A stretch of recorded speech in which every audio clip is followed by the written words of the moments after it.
Amados irmãos, sejam bem-vindos a mais uma reunião de Apocalipse. Estamos na mensagem de número 109, desde que nós iniciamos lá no capítulo 1, e cujo título dessa mensagem é um título muito bom, não é?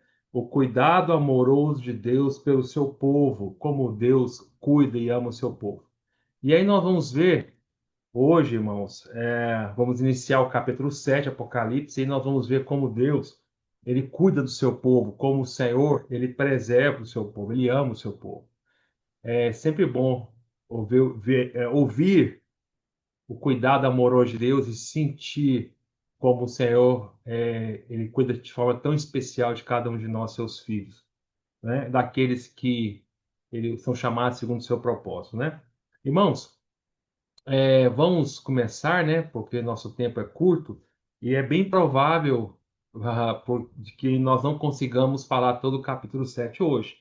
É bem provável que deve haver uma parte 2, quem sabe até mais do que uma, né?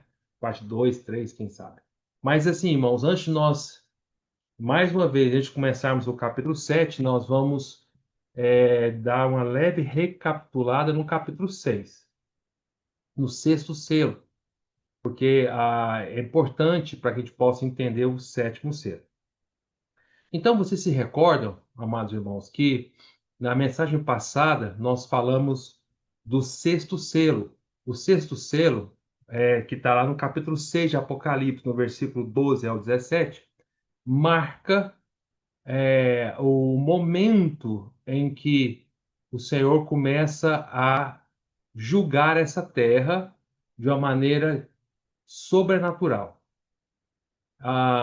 E nós falamos que o sexto selo é uma reação, ainda que parcial, ao clamor dos mártires, que é o quinto selo. E nós falamos também que o sexto selo, apesar do nosso entendimento não ser ainda a grande tribulação, nós vimos pela profecias de Joel, nós detalhamos para os irmãos, né, na semana passada, e depois eu vou ver se eu consigo mandar para os irmãos, vou deixar no link do YouTube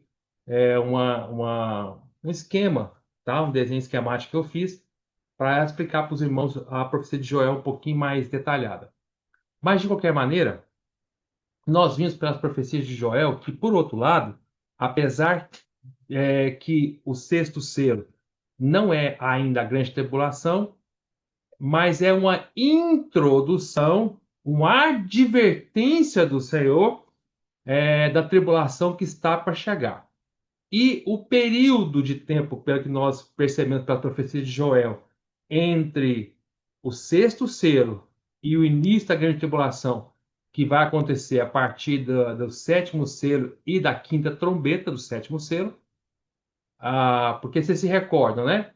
Tem o sexto selo, depois tem o sétimo selo, aí o sétimo selo ele é marcado por 7 trombetas. Aí tem a primeira trombeta, a segunda trombeta, a terceira trombeta, a quarta trombeta. A partir da quinta trombeta, que começa a grande tribulação propriamente dita, que vai ser a quinta, a sexta e a sétima trombeta, tá?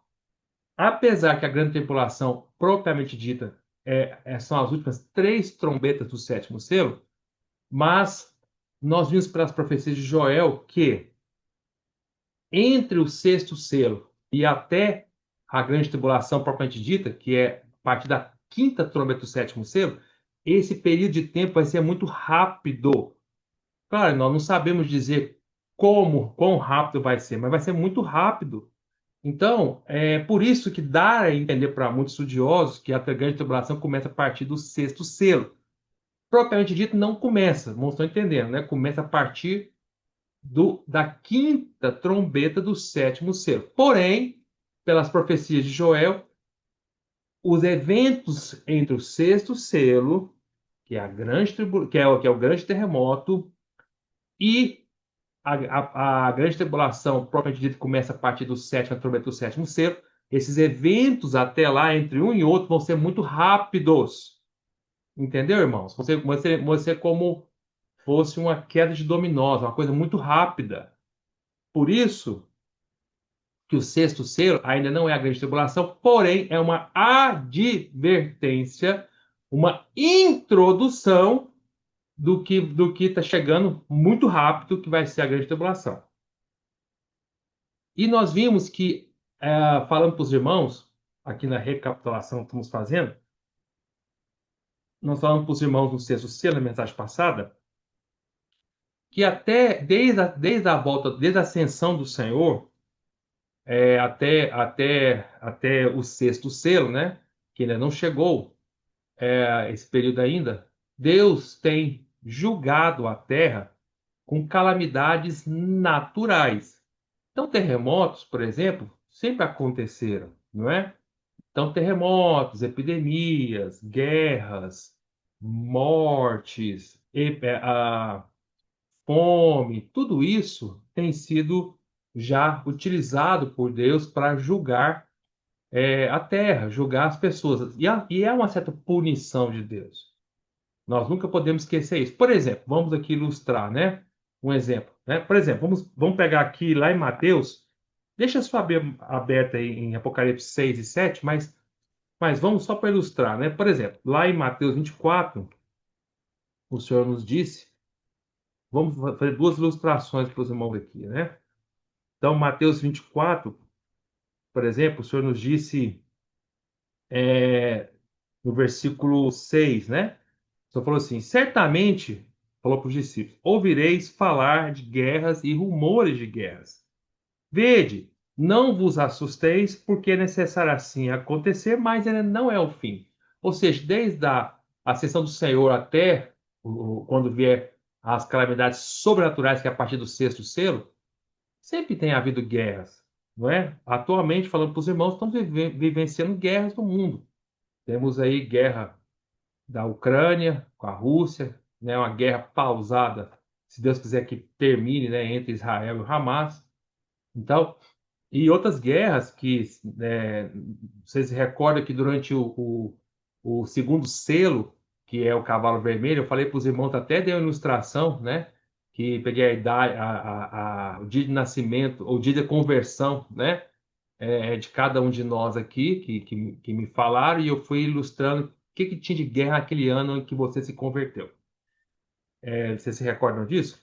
Então, se você pegar, sempre teve guerras, né? Aí isso eu continuo falando aqui. Mas isso não é o fim ainda, não é o, o que vai ser o fim.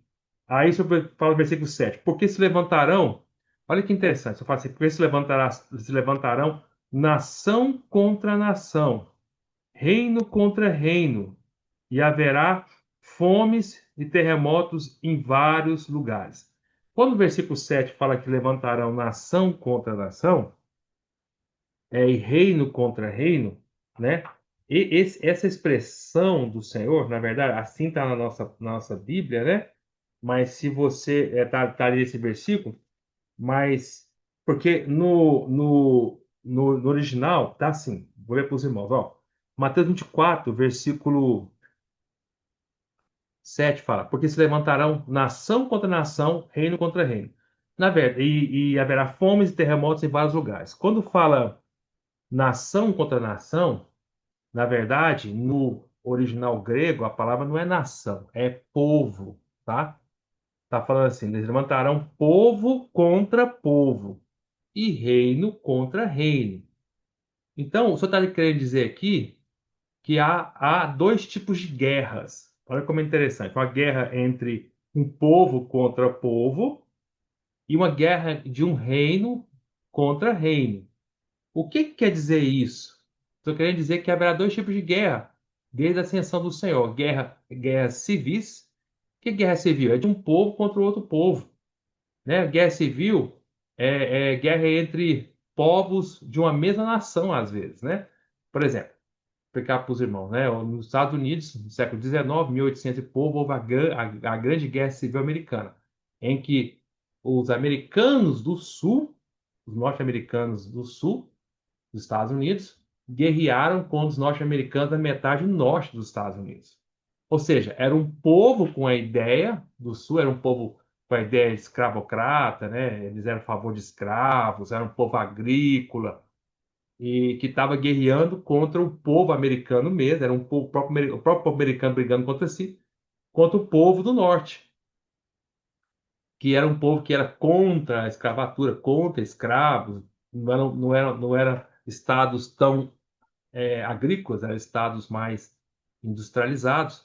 Então, isso quer dizer guerra civil, entre povo contra povo. Por exemplo, lá na África, no mesmo país, né, às vezes a guerra entre dois povos dentro do mesmo país, isso chama-se guerra civil.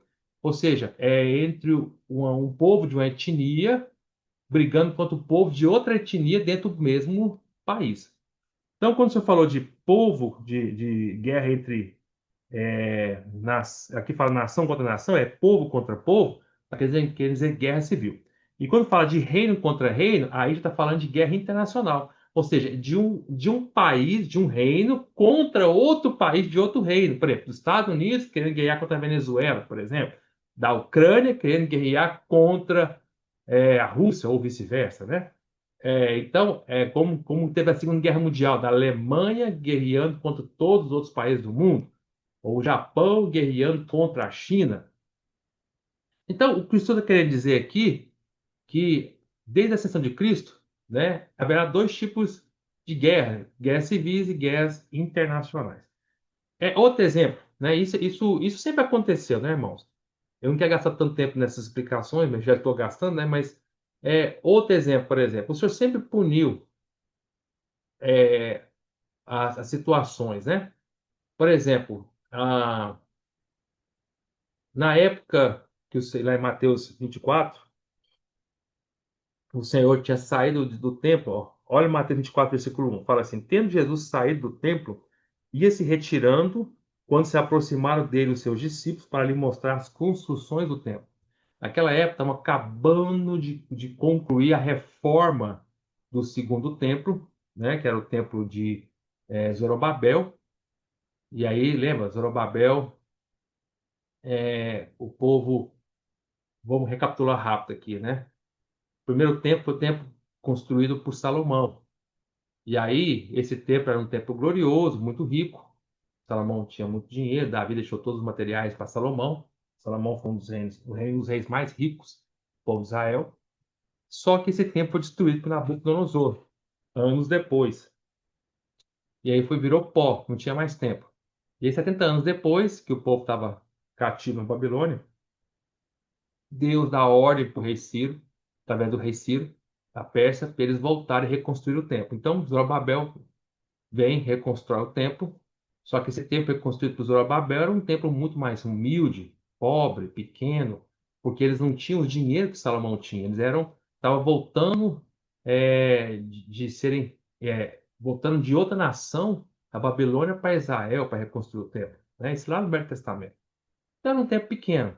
E aí, na época, um pouquinho antes do Senhor Jesus nascer, Herodes, então, com as suas megalomanias e querendo pegar o favor do povo de Israel, ele era megalomaníaco para construir grandes construções, né? E ele, então, começa a reformar o templo de Zorobabel, ampliando ele, tornando ele muito mais rico, que virou o templo de Herodes. Mas é o mesmo templo, era só aumentado, foi só ampliado. Demorou 40 anos para essa obra finalizar. E aí o templo de Herodes ficou muito maior do que o templo de Salomão, que o que foi o primeiro templo que existiu. Então só houve dois templos, né? Estamos aguardando agora a reconstrução do terceiro. Mas voltando. Então, nesse versículo 24, Mateus 24, o Senhor, ele estava falando, saindo desse segundo templo, o templo de Herodes, que era o templo de Zorobabel ampliado, estava saindo, e aí os discípulos começaram a mostrar, olha, que maravilha, tal. Aí o Senhor respondeu para eles assim: Ele, porém, lhes disse, versículo 2: Não vedes tudo isso? Em verdade vos digo que não ficará aqui pedra sobre pedra que não seja derribada. Então o Senhor estava profetizando que aquele templo de Herodes seria destruído. E foi destruído realmente, não é? Então, no ano 70 depois de Cristo, o general Tito do Império Romano veio por causa da rebelião do povo judeu contra Roma. Ele veio então e destruiu totalmente o segundo templo, o templo de Herodes. Não ficou pedra sobre pedra. A única coisa que ficou até hoje ali é um muro de arrimo, que é chamado Muro das Lamentações, né?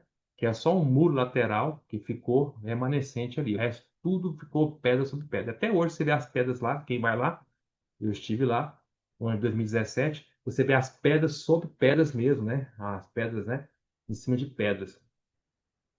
Então, por que o Senhor, por que eu estou entrando nisso? Por que o Senhor puniu os judeus, né? Por quê? Porque a religião judaica, ela tinha o templo como um dos pilares da religião judaica. E a região judaica, depois que o Senhor Jesus veio, os judeus não quiseram aceitar o Senhor, os judeus se rebelaram contra Deus, em vez de eles aceitarem a graça, eles permaneceram na lei, e se opuseram à economia de Deus, o propósito eterno de Deus, se opuseram aos cristãos. Nós vemos em Atos, né, quanto Paulo foi perseguido pelos judeus. E não só isso, a própria igreja, a primeira igreja que surgiu, a igreja de Jerusalém, no livro de Atos, nós estamos desfrutando do livro de Atos, né, nós vemos quanto ela foi influenciada pelo judaísmo e quanto ela é influenciada até pelo templo, né? Então o Senhor permitiu que o templo fosse destruído até mesmo para anular toda essa influência judaica sobre a igreja, né? Então foi uma punição. Então eu estou querendo, eu só dei essa volta imensa aqui, irmãos, né? Vamos voltar lá para o Apocalipse 6, só para dizer para os irmãos o seguinte, que o Senhor sempre veio punindo os homens, né? Com punições naturais, com guerras, terremotos, fome, peste, etc. Porém, quando chega no sexto selo, a punição muda. Agora é uma punição sobrenatural. Sobrenatural. É claro que se nós formos olhar esse é o sexto selo. Se formos olhar os quatro selos iniciais, né? O cavalo branco, que é o evangelho, pregação do evangelho, o segundo selo, que é o cavalo vermelho, que é a guerra, o terceiro selo, que é a fome, o quarto selo, que é a morte, com as epidemias, né? Nós vamos olhar principalmente os dois, o segundo, terceiro e quarto, né? A guerra, a fome e as epidemias, nós podemos dizer, de certa forma, que apesar dessa punição sempre vir na permissão de Deus, era causada pelo homem, certo? Porque, por exemplo, vamos entender. Guerra, quem cria a guerra? Deus? Não. Deus permitiu que os homens se matassem, né? Deu autoridade para que os homens se matassem. É o que está escrito lá em Apocalipse capítulo 6, versículo 3. Fome. A fome vem de Deus? Não, foi a guerra que produziu a fome, que é o cavalo preto. As epidemias. Vem de Deus? Vem da permissão de Deus, mas é da mão do homem. Tá? Tudo isso é a permissão de Deus, mas da mão do homem. Agora, quando chega no sexto selo, muda tudo, irmãos, porque no sexto selo é um grande terremoto que, obviamente, não pode vir da mão do homem. Que homem poderia causar um grande terremoto? E não é só um terremoto, irmãos. Nós vimos que vai abalar a terra, não. Abala até os céus, abala o sol, abala a lua, abala o próprio céu que se enrola como um pergaminho, né? Não é que ele vai enrolar mesmo, é figurativo como vai ficar fechado o céu.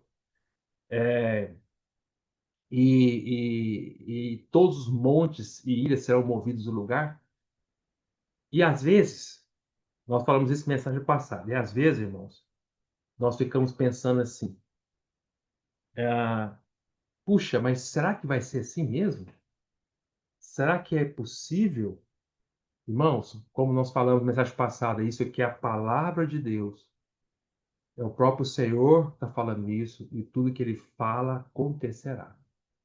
E nós precisamos nos lembrar, não vamos nos esquecer que, de certa forma, coisas semelhantes que acontecerá no sexto selo, que é o terremoto, já aconteceu no passado. Não na mesma magnitude, é claro.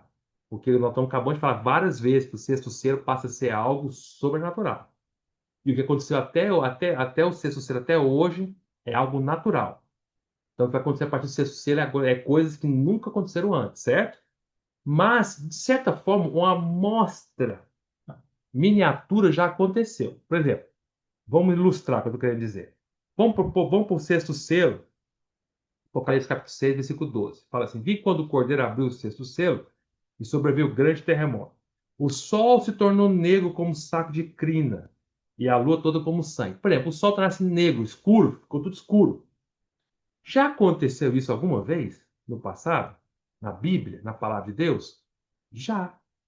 Claro, não na mesma magnitude, mas como amostrinha já aconteceu. Vamos ilustrar onde aconteceu? Vocês se recordam da nona praga, se eu não estou equivocado? Eu não tenho tempo de ir todos os versículos, senão nós não vamos conseguir avançar. Mas se recorda da nona praga, né? Está lá em Êxodo, que o Senhor mandou uma escuridão sobre os judeus, sobre os egípcios, e eles ficaram vendo trevas, ficaram tudo em trevas, né? Está lá em Êxodo capítulo, não vou ler os versículos todos porque não dá, é Êxodo capítulo 10, olha, o versículo 21 fala assim, vou ler só um pouquinho. Então disse o Senhor a Moisés: estende a mão para o céu e virão trevas sobre a terra do Egito. Tá vendo? Foi uma mostrinha, porque as trevas caíram só sobre a terra do Egito. Mas o sexto selo pega sobre a terra inteira, né? Aí fala: trevas que se possam apalpar. Estendeu, pois, Moisés a mão para o céu e houve trevas espessas sobre toda a terra do Egito por 3 dias. E não viram uns aos outros. E ninguém se levantou do seu lugar por 3 dias, porém todos os filhos de Israel tinham luz nas suas habitações. Então veja como é interessante, não é?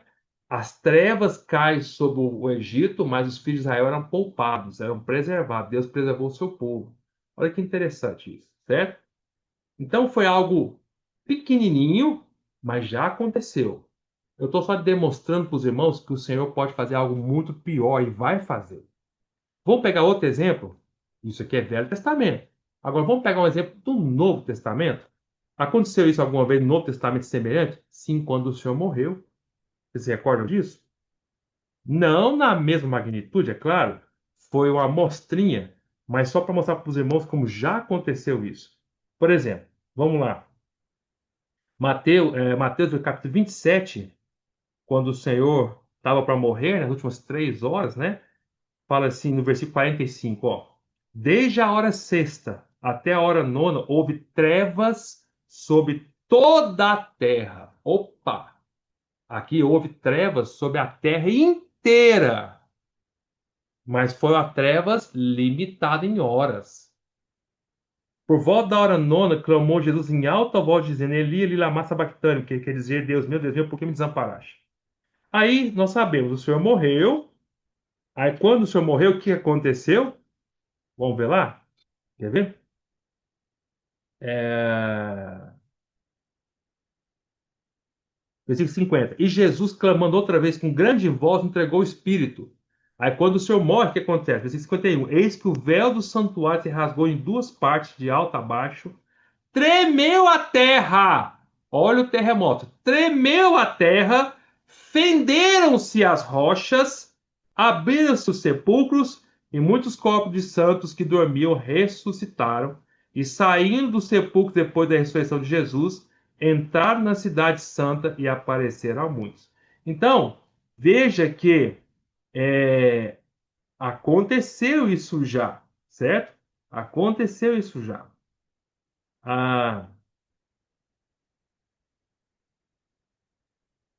então, o que eu quero mostrar para os irmãos é que amostrinhas já aconteceram. Agora, claro que quando tremeu ali a terra, não foi violento, não foi um tremor sobrenatural na morte do céu, né? Porque as pessoas depois foram para casa, certo? Mas aqui no sexto selo, o grande terremoto já não é natural mais, já é sobrenatural. As pessoas não vão para casa, as pessoas correm para os penhascos, para os montes, tá? Porque é muito grave. Então, vamos ler um pouquinho aqui do sexto selo. Eu estou recapitulando com os irmãos aqui. Aí vamos lá. Apocalipse 6:12. Vi quando o Cordeiro abriu o sexto selo e sobreveio um grande terremoto. Não é terremoto, é grande. Muda agora a categoria. É grande terremoto. O sol se tornou negro como saco de crina, a lua toda como sangue, e as estrelas do céu caíram pela terra como a figueira, quando abalada por vento forte deixa cair os seus figos verdes. O céu recolheu-se como um pergaminho quando se enrola, então todos os montes e ilhas foram movidos do seu lugar. Isso que nunca aconteceu antes. Isso nunca aconteceu até agora ainda. Vai acontecer, mas nunca aconteceu. Os reis da terra, os grandes, os comandantes, os ricos, os poderosos, e todo escravo e todo livre, se esconderam nas cavernas, nos penhascos dos montes. E disseram aos montes, aos rochedos, caí sobre nós, escondendo da face daquele que se assenta no trono e da ira do Cordeiro. Porque chegou o grande dia da ira deles. E quem é que pode suster-se? Então, irmãos, até o irmão no Natal pediu que nós comentávamos um pouquinho mais sobre esses versículos. Eu queria entrar um pouquinho, na mensagem passada ele falou isso, né? O Natal nos compartilhar. Então, eu vou entrar um pouquinho aqui, um pouquinho mais para os irmãos, para os entenderem a gravidade disso aqui, tá? E aí, vamos, da partir disso, depois a gente entra no capítulo 7. Então, agora é a gravidade disso aqui, irmãos. Primeira coisa, há um princípio que nós precisamos aprender aqui. Vamos tirar princípios para nós aqui. Mas antes de falar dos princípios, eu vou me atropelando, desculpa, mas vamos falar dos reis da terra, os grandes, os comandantes, os ricos, poderosos, e todo escravo e todo livre se escondem nas cavernas, nos penhascos dos montes. Interessante. Por que que os grandes, poderosos, os ricos e os escravos e os livres, todos se escondem nos penhascos, nas cavernas, nos penhascos dos montes? Por quê? Por que que eles não se escondem nas suas fortalezas? Por que que eles não se escondem nos seus bunkers, vou dizer assim? Por que que eles vão para os montes, os penhascos? Porque, irmão, irmã, pensa um pouco. É que nós não temos noção disso aqui. Isso aqui é terrível. Então, a gente tem que ilustrar. Sabe, irmãos? Eu vou até ler para os irmãos o que está escrito aqui, o que o Robert Gobbett falou sobre isso aqui. Porque eu acho aqui precisa. Bom, não sei se é Robert Goff, na verdade, né? Tá no livro do irmão Delcio aqui, né? Do Apocalipse. Mas eu queria ler para os irmãos. A causa principal dessa extraordinária condição de mente está nisso. Que mente? Porque os homens começam a ficar desesperados, tá? Eles começam a mudar a mente deles. Começa a haver uma mudança de mente aqui. Os reis da terra, os grandes, os comandantes, os ricos, os poderosos, todo escravo, todo livre, se escondem nas cavernas, nos penhascos dos montes. E eles começam a mudar a mente, começam a ficar acusados, ó. E disseram aos montes, eles falam para os montes, falam para os rochedos, versículo 16, cair sobre nós, escondendo da parte daqui, sendo no trono da ira do Cordeiro. Eles começam a achar que o dia da ira de Deus chegou. Da ira do Cordeiro de Deus chegou e não chegou ainda, mas eles acham que sim. Ó, 17, porque chegou o grande dia da ira de deles, e quem é que pode suster-se? Então há uma mudança de esperar na mente deles. Por quê? Olha que interessante isso aqui. Vou ler para os irmãos. O terremoto desarranja todo o sistema de pensamento e raciocínio, pois ele, o terremoto, retira o fundamento sobre o qual ele se apoia. Fomos acostumados a considerar o solo sob os nossos pés como sendo firme e imóvel. Não é verdade? Inconscientemente, ligamos essa ideia com todos os nossos conceitos, sentimentos e ações. Isso se torna a base dos nossos planos, intenções e desejos. Toda a nossa vida, com todos os seus eventos e operações, descansa nessa ideia como um fundamento imutável. Ou seja, que o solo onde a gente está pisando nunca vai se mover. Você está entendendo, irmãos? Quando nós temos na nossa cabeça, nós nascemos pisando numa terra que não se move. Edificamos nossa vida baseado nisso. Você edifica a sua casa, constrói a sua loja, constrói a sua escola, vai no supermercado, vai tudo onde você vai, pensando assim: esse solo aqui, se tudo se mover, esse solo não se move. Então, essa ideia que nós temos é que o solo é imutável. A terra onde nós pisamos é imutável, ela não se mexe. Então, nós podemos construir nossa vida inteira baseado nisso. Então, de repente, o Senhor chacoalha violentamente essa terra que a gente considerava imutável sobre os nossos pés. Pensando assim. Estou falando em forma geral dos homens. E isso abala todos os nossos conceitos também. Nossa mente fica desesperada. Porque, pensa bem, olha, se a única coisa que eu achava que não podia ser abalada é abalada, que é a terra, e agora? Onde eu tenho segurança? Pensa bem. Ah, tá bom, vou pegar o avião, vou ficar no ar voando, porque aí eu não sou abalado. Ah, é? E quanto tempo esse avião vai conseguir ficar voando no ar? Até quando gasolina você vai ter, gasolina e querosene, para esse avião ficar voando no ar? Uma hora tem que pousar. Aí você vai ter que pousar. Vai pousar onde? Numa terra que pode chacoalhar? E numa pista que pode se abrir bem na hora que o avião está pousando e eu cair dentro do buraco? Entendeu, irmãos? Você fica desesperado, você não tem segurança em mais nada. Você achava que a casa que você morava, o prédio que você morava, era sólido que nem uma rocha. De repente ele cai que nem uma, ele é movido e vira pó. Todas as ilhas são movidas do seu lugar. Todas as ilhas. Todos os montes são movidos do lugar. Você imagina, se um monte consegue, um Monte Everest consegue ser movido do lugar, imagina um prédio se não consegue ser movido do lugar. Então, aquele monte que você achava que era um monte de pedra, que era impossível de ser movido, de repente é movido do lugar. Então, isso causa uma mudança de mente, um desespero terrível. Aí, ele está falando aqui, ó. Aí toda a sua vida passa a ser mudada. Por exemplo, eu sou um agricultor, estou lá construindo, arando a terra, produzindo, todo ano eu faço isso. De repente eu vejo a terra todinha onde eu plantei sendo movida e virar tudo buraco, terra e tal. Ué, aí você fala assim, puxa, e agora? O que vai ser da minha vida?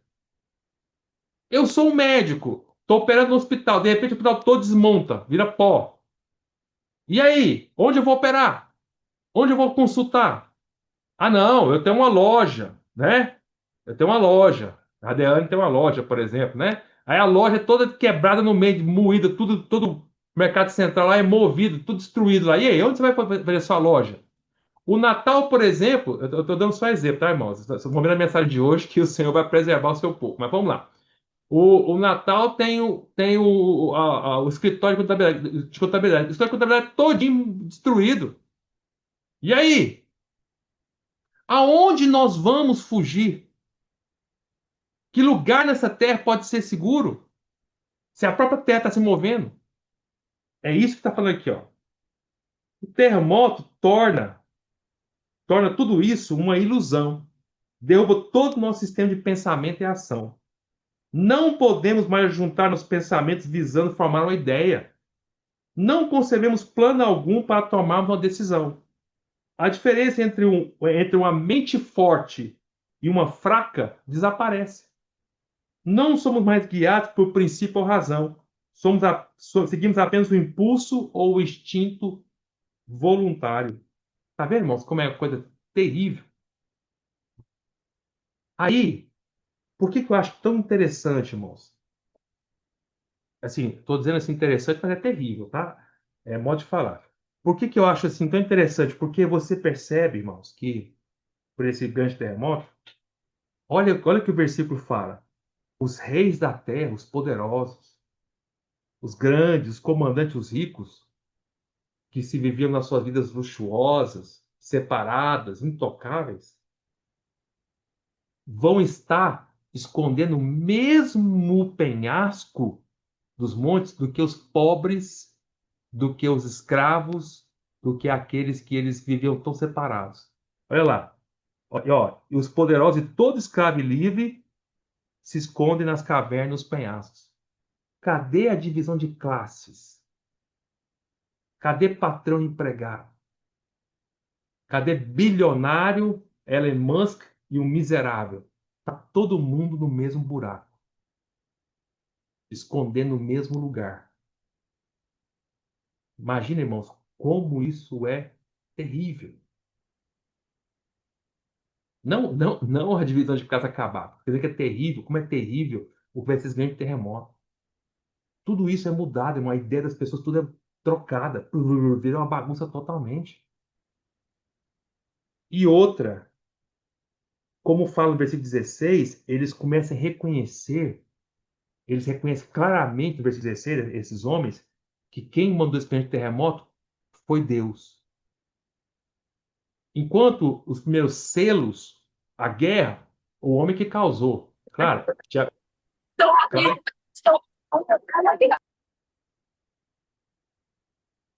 no primeiro terremoto, ou no segundo selo, que é as guerras, eles falaram, foram os homens que causaram. Bem, sob permissão de Deus, mas foram os homens. A fome foram os homens que causaram. As epidemias do cavalo amarelo, amarelo pálido foram os homens que causaram. Mas quando chega no grande terremoto, todos reconhecem: foi Deus que está irado. Vem da mão de Deus. Porque abala os céus e a terra. Interessante, né, irmãos? E outra, desde que o homem existe, desde lá da criação do homem, nós sabemos disso pelos desvios que foram acontecer pelo pecado, tudo isso. Os homens, de todas as nações, povos e tribos, né, nós sabemos que os homens começaram a pegar a natureza e achar como Deus. Quantas nações que já existiram achavam que o sol é um Deus? Não é? Deus Sol, não é isso? Inclusive, o Natal que está próximo a se comemorar aqui, na verdade, Natal, na verdade, é a comemoração do Deus Sol. Né? 25 de dezembro comemorava o nascimento do Deus Sol. Né? Então, considerava o Sol como Deus, considerava a Lua como Deus, considerava as estrelas como Deus e considerava a Terra como Deus. Se você pegar todos os povos andinos, e eu passei por esses países da América do Sul todinho, entre povos andinos, ali da cadeia dos Andes, os povos andinos todos consideram a terra como Deus, a Pachamama. Eles falam assim, não é? E se você vai em todas as regiões de montanhas, e eu gosto de montanha, então fui várias montanhas nessa região, aqui da América do Sul e em alguns outros lugares, os homens, sabe o que eles fazem? Até hoje, quando vão escalar para o Everest, os Shepas, né, que são os povos de lá, eles oram pelos espíritos das montanhas. E aí, ninguém escala o Everest com Shepas se eles não orarem pelos espíritos das montanhas, para que os espíritos das montanhas acalmem e não façam avalanches, certo?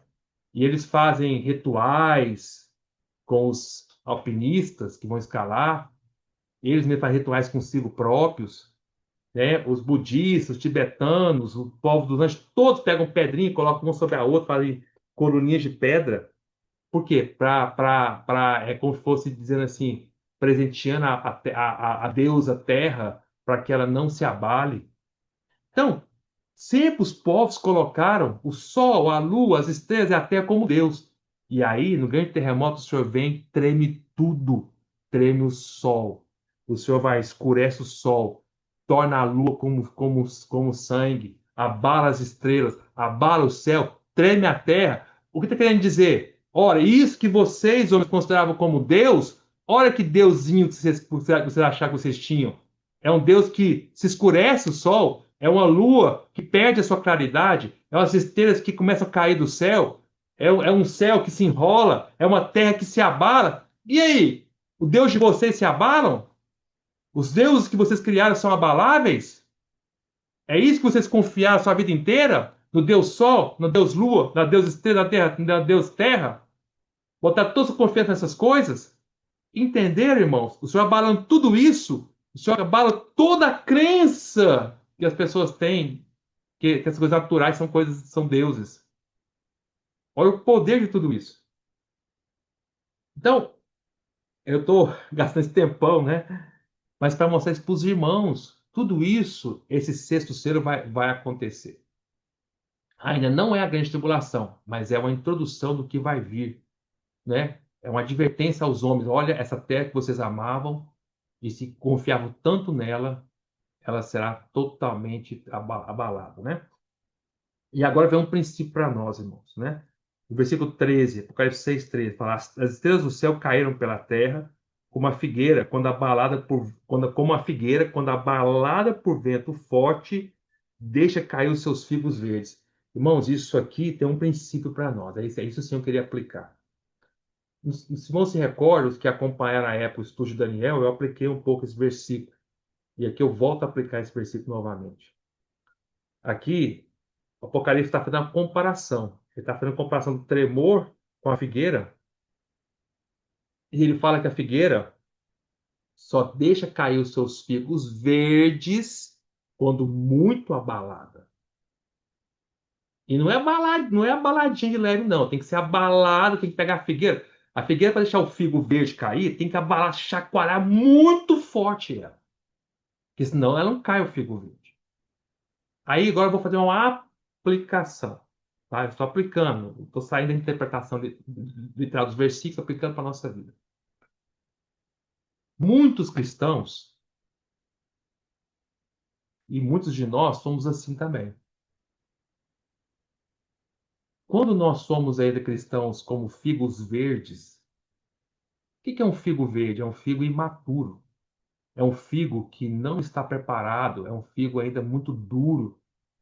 Se você pegar um figo verde e você dar uma mordida nele, você vai achar muito ruim o gosto.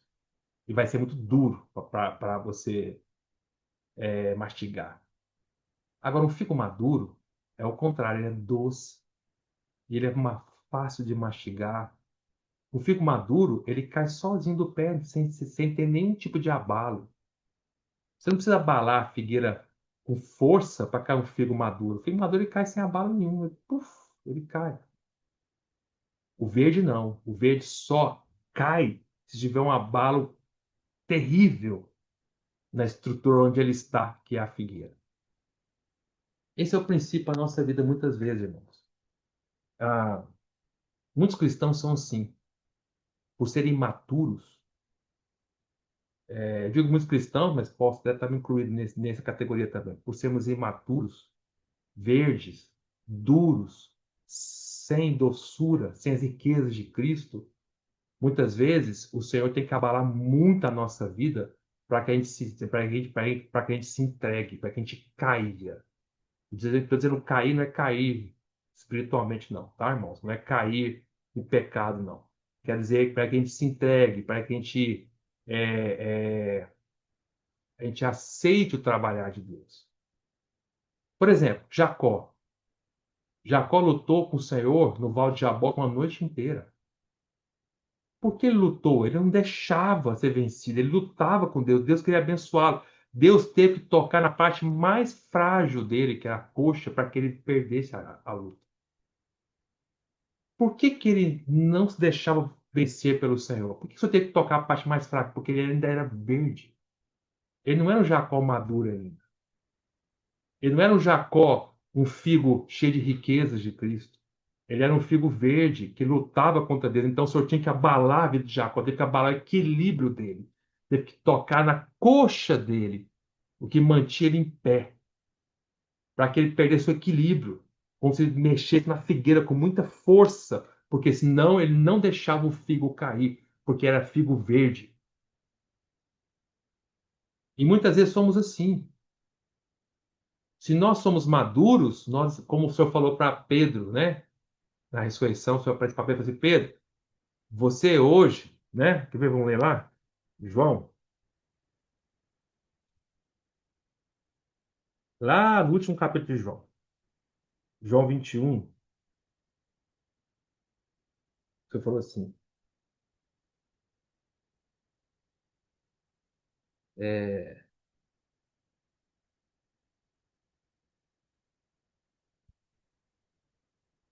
o Senhor vira para Pedro, né? Fala assim no versículo 17. Pela terceira vez, Jesus lhe perguntou: Simão, filho de João, tu me amas? Pedro entristeceu-se por ele lhe ter dito pela terceira vez: Tu me amas? E respondeu: Senhor, tu sabes todas as coisas, tu sabes que eu te amo. Jesus lhe disse: Apacenta as minhas ovelhas. Em verdade, te digo que quando eras mais moço, verde, o figo verde, mocinho, tu te cingias a ti mesmo e andavas por onde querias, ou seja, você não se submetia à vontade de Deus. Faz se quiser.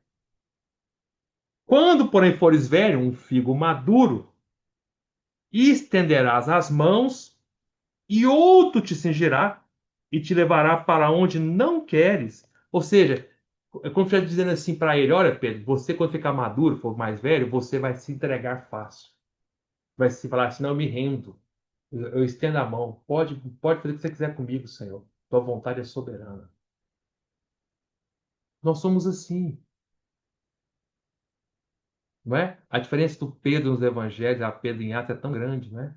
A diferença até de Paulo. Paulo em Atos, depois que creu. Falando de Saulo, não, falando de Paulo.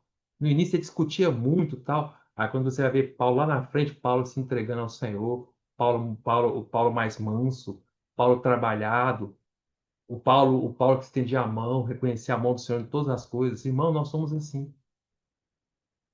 Ou seja, Deus, por exemplo, teve que colocar um espinho na carne de Paulo. Por quê? Porque senão ele se orgulharia. É como se o senhor estivesse sacudindo a vida dele, falando assim: ó, você está muito verde, eu preciso sacudir, senão você não se rende. Eu preciso botar o espinho na carne, senão você não se rende a mim. E o Paulo fala isso em 2 Coríntios, por exemplo, capítulo 1, 2 Coríntios, olha o que Paulo fala. No capítulo 1, versículo 8.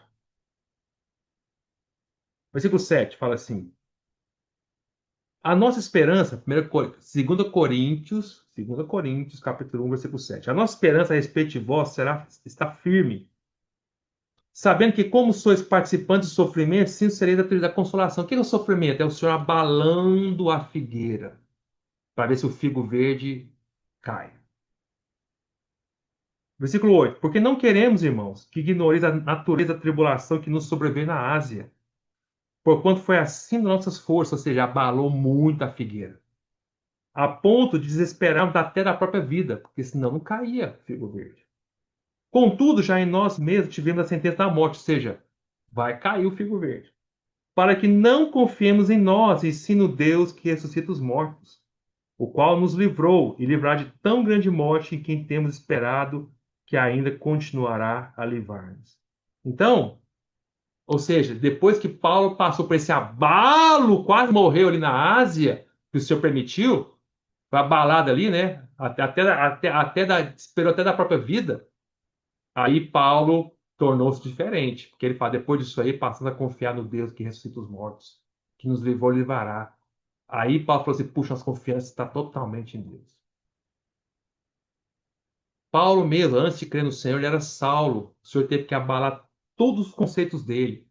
Né? Ele fala em Filipenses que ele valorizava o judaísmo, valorizava o que ele aprendeu, foi educado aos pés de Gamaliel, ele era hebreu dos hebreus, né? Fariseu dos fariseus, da tribo de Benjamim, e tudo que ele considerava maravilhoso, o Senhor abalou a figueira dele até falar chega, porque agora ele vê Cristo. Cristo era muito melhor. Irmãos, o ponto qual é a aplicação? Claro que eu desviei um pouquinho do assunto hoje de Apocalipse, mas qual é o ponto? O ponto é que, se nós formos muito verdes, o Senhor vai abalar a nossa vida com mais intensidade, porque nós precisamos deixar-nos, entre aspas, cair. Não é cair em pecado, vocês vão me entender. Estou dizendo cair assim, se entregar às mãos do Senhor. Quanto mais imaturos, mais chacoalhar tem. Mas se nós aprendemos a crescer, a submeter ao Senhor, a tornar-se maduros, cheios das riquezas de Cristo, um figo maduro, o Senhor não precisa chacoalhar tanto nossa vida assim, não. Espontaneamente nos rendemos por causa de Cristo em nós. Olhe a vida do Senhor Jesus como exemplo. Quando o Senhor estava próximo de ele ser entregue à morte, ele não resistiu em nada àqueles que vieram perseguir. A único momento que parece-nos que o Senhor está resistindo, que não é verdadeiro, né, é uma aparência de resistência, é quando ele vai orar no Getsemane. Fala, Pai, passa de mim esse cálice. Por 3 vezes ele orou. Mas na terceira ele falou assim, Pai, isso não é possível então que eu beba esse cálice, né? E aí, aí quando acabou de orar, vieram Judas com aquela tropa de soldados e o Senhor não resistiu nada. Falou assim, não sou eu, pode levar. Pedro tentou resistir, cortando espaço. Eu falei, opa, Pedro, você acha que se eu não quisesse, Pedro, eu podia orar ao Pai, mandava uma legião de anjos aqui, acabava tudo isso aqui? Ele, por isso que a Bíblia fala que ele foi como um cordeiro mudo perante seus tosqueadores, não abriu a boca, ele não resistia, porque o Senhor era maduro. A vontade do Pai era absoluta. O Senhor não precisava chacoalhar a vida do Senhor Jesus, ele simplesmente se entregava. Perante Pôncio Pilatos, perguntou várias coisas para ele. Tu és o rei dos judeus? Ele fala, tu diz. ficava caladinho. O Senhor nunca ofereceu resistência em momento nenhum. Por quê? Porque ele era figo maduro. Voltando aqui para Apocalipse, agora vamos entrar, vamos entrar no capítulo 7, tá, irmãos? Mas antes de estar no capítulo 7, vamos terminar o versículo 17 do capítulo 6, que é importantíssimo, né? Aí chega assim, fala assim, Apocalipse 6, 17, porque chegou o grande dia da ira deles. Isso aqui é os homens falando, né? Aí fala, e quem é que pode suster-se? Bom, terminou o capítulo 6 com essa pergunta. Quem é que pode suster-se? É uma pergunta. O que é suster-se? Quem é que pode ficar de pé? Quem é que pode permanecer diante de um terremoto tão terrível desse? Quem é que pode ficar de pé? Certo? É o princípio que eu estou falando do figo verde. Ou seja, se eu abalar a nossa vida profundamente, quem é que fica de pé? Mas aí tá, vamos voltar para a explicação literária do Apocalipse. A pergunta é: eles falaram, quem é que pode sobreviver a uma situação dessa? Aí entra o capítulo 7, Apocalipse. Aí, irmãos, eu preciso explicar, quero que nos prestem bem atenção. O capítulo 7, Apocalipse, é um parêntese, é uma inserção, tá? Entre o capítulo 6 e o capítulo 8. Apocalipse é um livro que tem várias inserções, tem vários parênteses. E esse que é o primeiro que aparece no livro. O que eu quero dizer com isso? Quer dizer que o capítulo 6 termina com o sexto selo. E pela ordem dos selos, o próximo selo é o sétimo. E o sétimo vai aparecer aonde? Lá no capítulo 8. Vai lá para você ver, capítulo 8, versículo 1. Começa a abrir o sétimo selo. Ó. Quando o cordeiro abriu o sétimo selo, tá vendo? Então, entre o sexto selo termina no versículo 17. O sétimo selo começa no capítulo 8. Olha, então o que aparece entre o capítulo 6 e o capítulo 8? Entre o sexto selo e o sétimo selo que está lá no capítulo 8. Parece um intervalo, uma inserção, um parêntese, que é o capítulo 7. Precisa deixar claro isso, irmão. O Apocalipse é desse jeito. Tem as inserções. Se você não entender isso, não gravar isso, você não entende o capítulo 7. Tá? Então, essa é uma inserção. E por que é que Deus estabelece uma inserção no meio do julgamento? Porque Deus vai julgar, né? Primeiro selo, abre o primeiro selo, segundo selo, terceiro selo, quarto selo, quinto selo, sexto selo. Aí, antes de abrir o sétimo selo, que é o capítulo 8, ele insere o capítulo 7, que é um parêntese. Por que ele faz isso? Porque é aqui o Senhor vai mostrar que ele, no capítulo 7, que nós vamos ler, o Senhor se preocupa com o seu povo. É como se o Senhor estivesse falando assim: vou começar a julgar a terra, vou começar agora a. Vai começar agora. O capítulo 6 já foi a introdução à grande tribulação que está para vir, mas antes de o Senhor começar a julgar essa terra, o Senhor vai proteger o seu povo. Amém! Aleluia!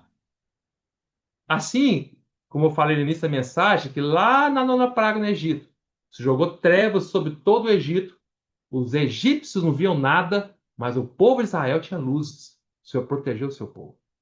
Assim como na décima praga o Senhor manda lá o anjo exterminador matar todos os primogênitos do Egito, mas os primogênitos do povo de Israel eram protegidos. Por quê? Porque tinham sangue nos umbrais da porta, que era a Páscoa. Quando o anjo viu o sangue nos umbrais das portas dos israelitas, ele passava por cima, ele não matava o primogênito ali. Que já entendia que alguém tinha sido morto ali, que era o cordeiro, não é? Ou seja, havia um selo na porta que era o sangue, marcando assim: aqui, esse povo aqui é selado, esse aqui Deus protege. Aí o anjo passava. Quando chega na casa dos egípcios, não tinha sangue nenhum, aí entrava, não tinha selo nenhum, entrava e matava. Então, o capítulo 7 mostra o cuidado amoroso de Deus, que Deus vai começar agora a preservar o seu povo. O que vai acontecer no capítulo 7? Nós vamos ler todinho aqui, mas o que vai acontecer no capítulo 7? Deus vai preservar o remanescente do povo de Israel. Ou seja, o povo de Israel é um povo incrédulo, rebelde, mas Deus ainda ama o seu povo. Por exemplo, em 1948 eles voltaram novamente para a Terra, voltaram a ser uma nação novamente, quando foi restabelecido a nação de Israel, né? Que até hoje tem lá. E eles voltaram, não todos, mas muitos judeus voltaram para Israel, mas voltaram em incredulidade. Até hoje são incrédulos em relação ao Senhor Jesus, rebeldes ainda.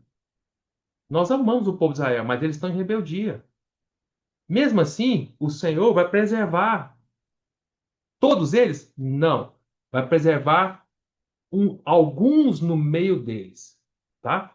Por quê? Porque esses alguns, não porque todos eles, porque o senhor sabe que esses alguns, eles são aqueles que são fiéis, que vão amar o Senhor, tá? O senhor sabe que vão crer no Senhor, entendeu? Durante a grande tribulação. Então o Senhor preserva eles.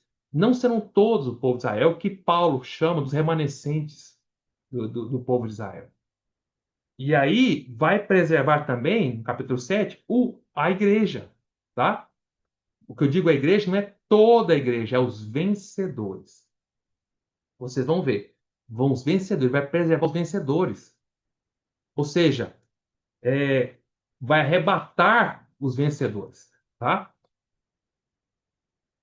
Ou seja, o arrebatamento dos vencedores começa, na verdade, antes do sexto selo.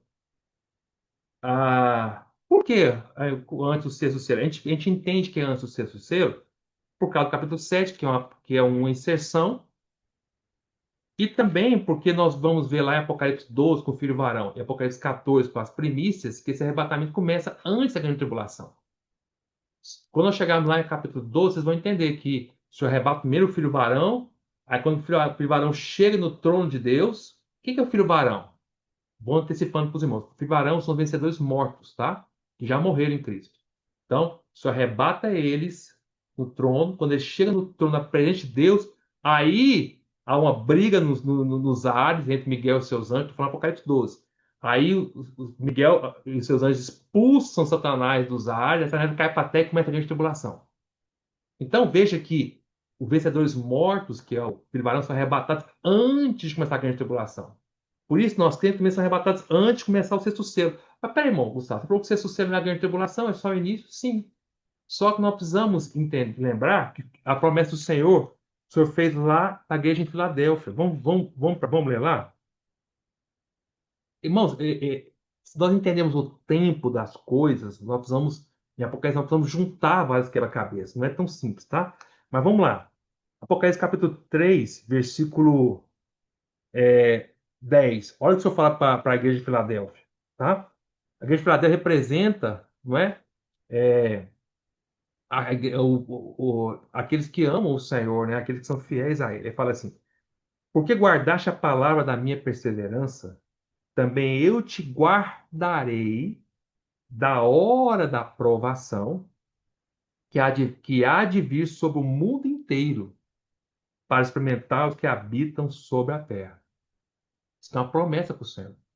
Então, o Senhor está prometendo para a igreja em Filadélfia e também para todos os vencedores, claro, que o Senhor vai guardar a igreja de Filadélfia e todos os vencedores da hora da provação, que há de vir sobre a terra inteira, ou seja, vai preservar sobre a grande tribulação. Só que não é só sobre a grande tribulação, mas também sobre o sexto selo. Porque a partir do sexto selo, claro que o sexto selo não é a grande tribulação ainda, mas lembra que eu expliquei para os irmãos? O sexto selo já começa a provar a terra inteira. E o sexto selo é a introdução à grande tribulação. E entre o sexto selo e a grande tribulação é rápidos eventos. Então, nós entendemos que o versículo que eu falar aqui, Apocalipse 3:10, ele não fala da grande tribulação, ele fala da tribulação. Ó, quer ver? Ó? Porque guardaste a palavra da minha perseverança, também eu te guardarei da hora da provação. Não é da grande tribulação, mas da provação que há de vir sobre o mundo inteiro. Ou seja, cremos, baseado em tudo isso, que o arrebatamento dos vencedores começa antes do sexto selo. Ou seja, antes de vir um grande terremoto, o Senhor arrebata os vencedores. Toda a igreja? Não, os vencedores. Tá?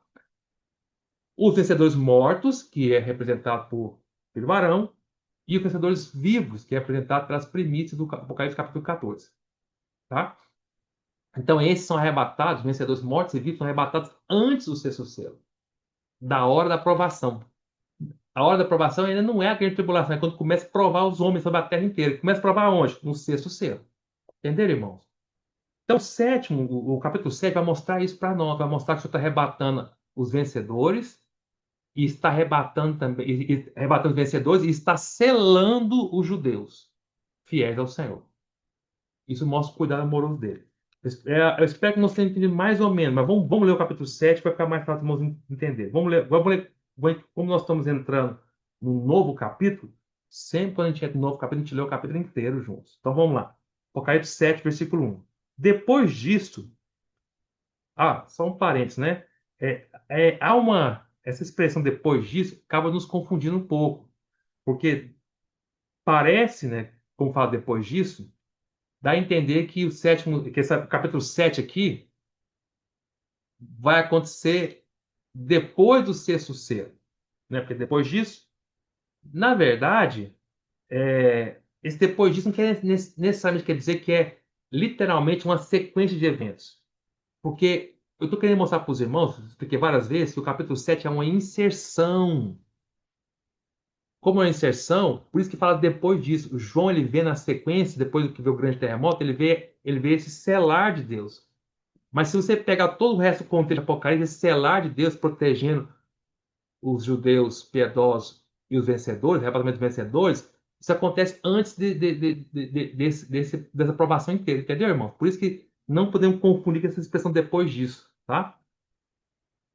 O capítulo 7, basicamente, ele mostra duas coisas. Ele mostra o selar dos judeus fiéis e mostra o arrebatamento dos cristãos vencedores. Só essas duas coisas, tá? E por que vem logo depois do capítulo 6? É o Senhor mostrando, como uma inserção, mostrando, olha, eu vou abalar a terra, mas eu vou proteger os judeus fiéis e vou arrebatar os vencedores. É isso que está querendo dizer, tá? Então vamos ver lá. Por isso que tem duas expressões depois disso no capítulo 7. Depois disso, falando em relação aos judeus, que começa no versículo 1, e tem os depois disso falando em relação aos cristãos, aos crentes vencedores, no versículo 9. Olha lá. Depois dessas coisas, vi eis grande multidão que ninguém podia enumerar, tá vendo? Então vamos ler o capítulo inteiro, tá? Versículo 7. Depois disso, vi 4 anjos em pé. Eu vou ler tudo, depois eu explico.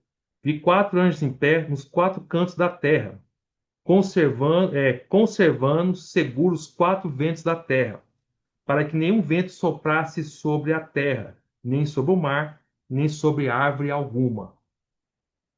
Vi outro anjo que subia do nascente do sol, tendo o selo do Deus vivo, e clamou em grande voz aos 4 anjos, aqueles aos quais fora dado fazer dano à terra e ao mar. Dano à terra e ao mar.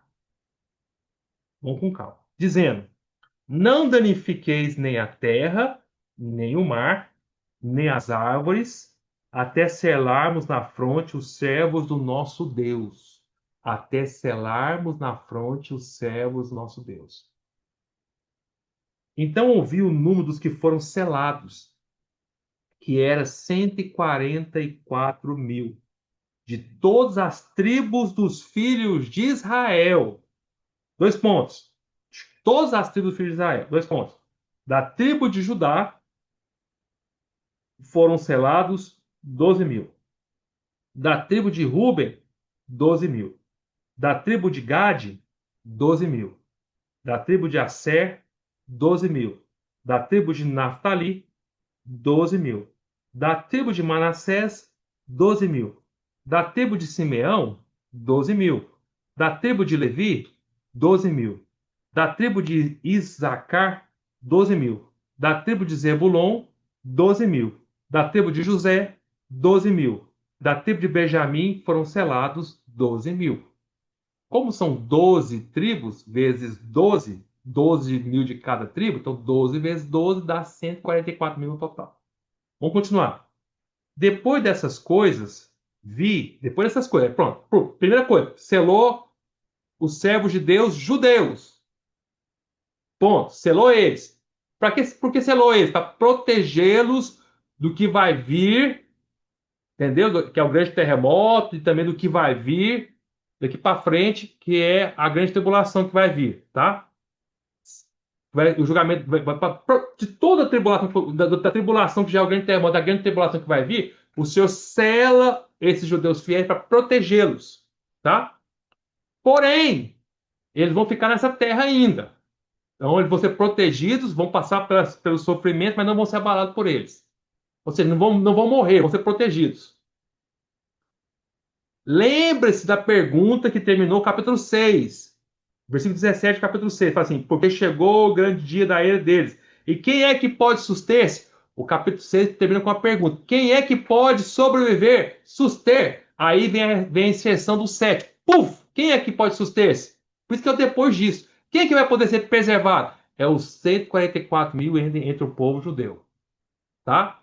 Os remanescentes. É esses que são selados pelo Senhor, os 144 mil do povo das 12 tribos, esses que vão se suster durante tudo que vai acontecer aqui para frente.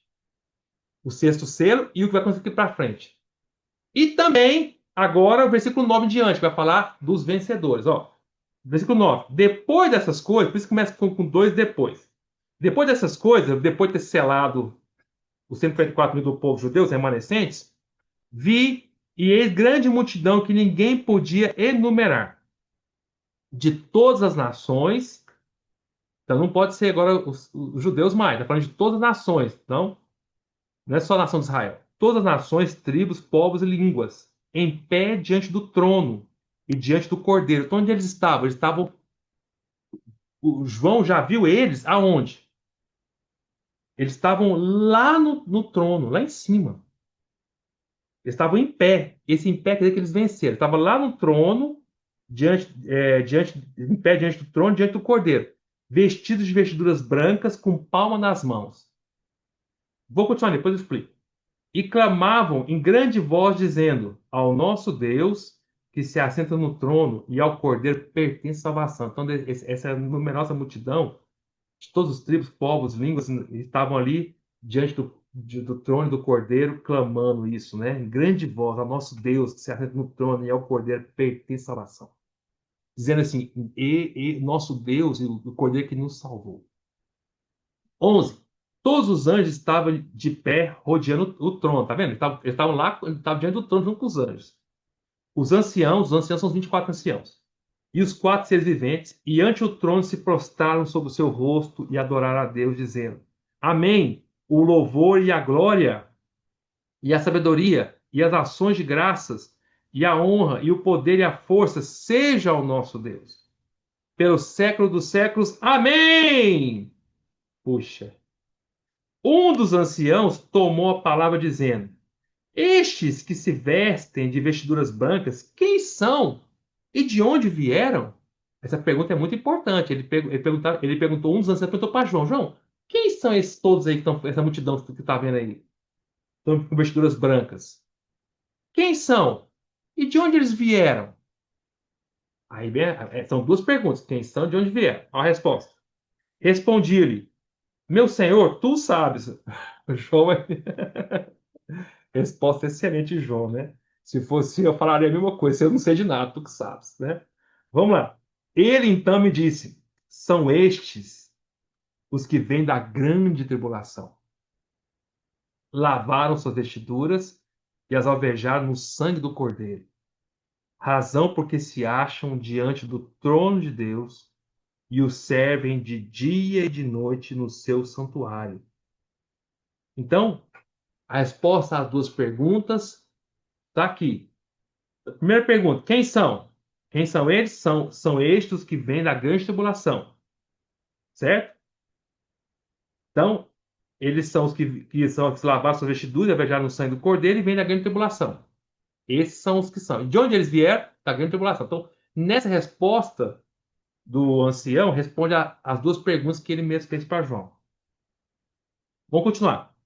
Versículo 15. Razão porque se acha diante do trono de Deus e o servem de dia e de noite no seu santuário, no seu templo.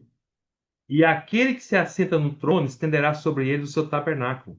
Jamais terão fome, nunca mais terão sede, não cairá sobre eles o sol, nem ardor algum. Pois o cordeiro que se encontra no meio do trono os apacentará e os guiará para as fontes da água da vida.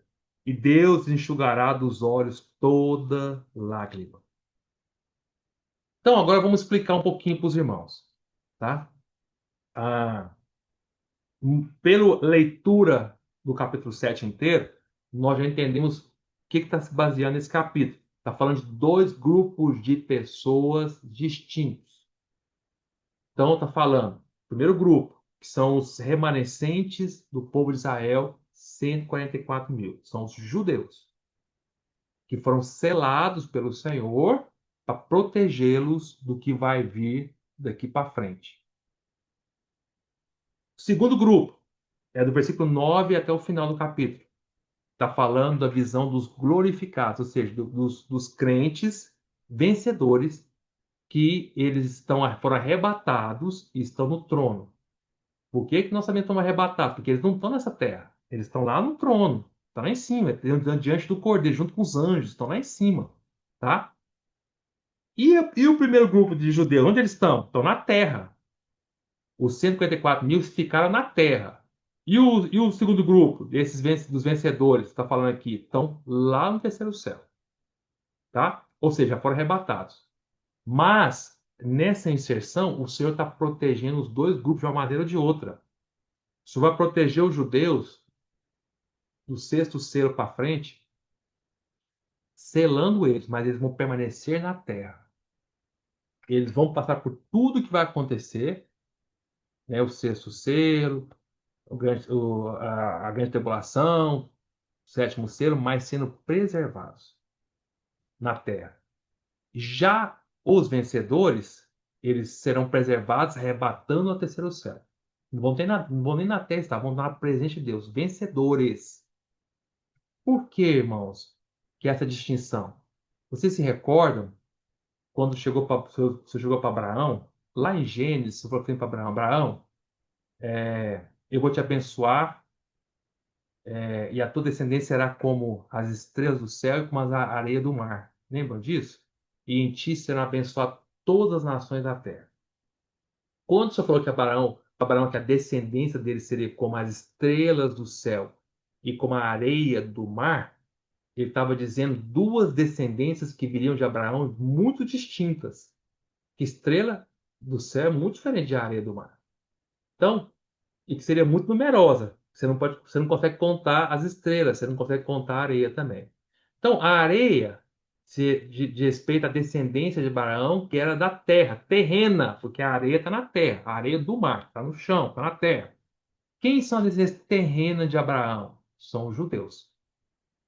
E ele teria uma outra descendência, a descendência celestial, porque serão das estrelas do céu, do céu. Então, são descendências muito diferentes, tá lá no céu, são estrelas celestial. Quem são essas descendências de estrelas do céu, de Abraão? É os cristãos, a igreja. Então, tudo que diz respeito à descendência terrena de Abraão, que é os judeus, fica na terra, é areia. Tudo que diz respeito à descendência celestial de Abraão é lá no céu, né?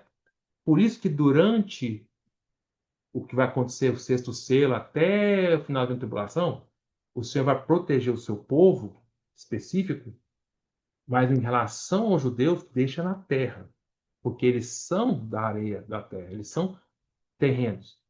Já em relação aos crentes vencedores, serão arrebatados ao terceiro céu, porque são estrelas do céu, são celestiais. Essa é a maneira de Deus lidar com o seu povo, tá?